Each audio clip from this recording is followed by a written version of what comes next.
A small detail at the head of a book can say a lot about how it was made. Headbands began as a structural element, reinforcing the spine where it sees the most wear. Today, they're an opportunity to add something subtle to your books, but unmistakably handmade. This simple two-color headband is one of the most widely used styles in modern bookbinding.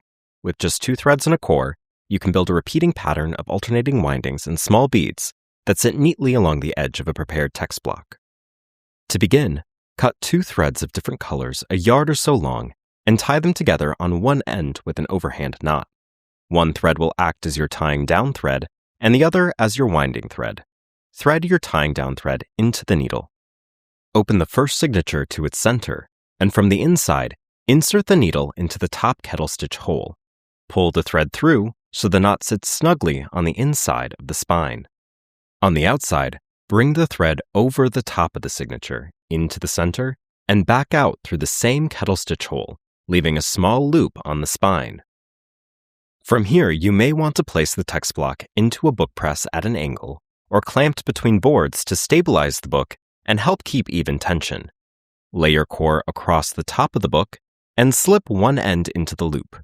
Gently tighten the loop so it holds the core in place without pulling it out of alignment. Now pick up the winding thread, pass it under the core on one side, around the back of the loop, and then under the core on the other side back towards you. This secures the tying down thread.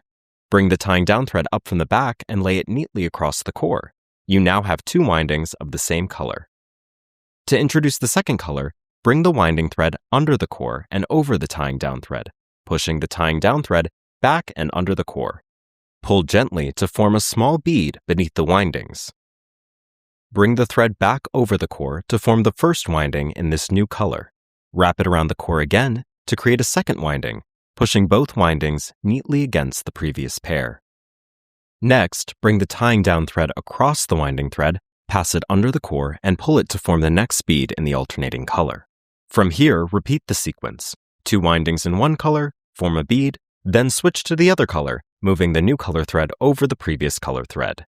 On the first loop of every tying down section, in our case the blue, bring the tying down thread over the core, inserting it into the center of the nearest signature, and back out through the kettle stitch hole.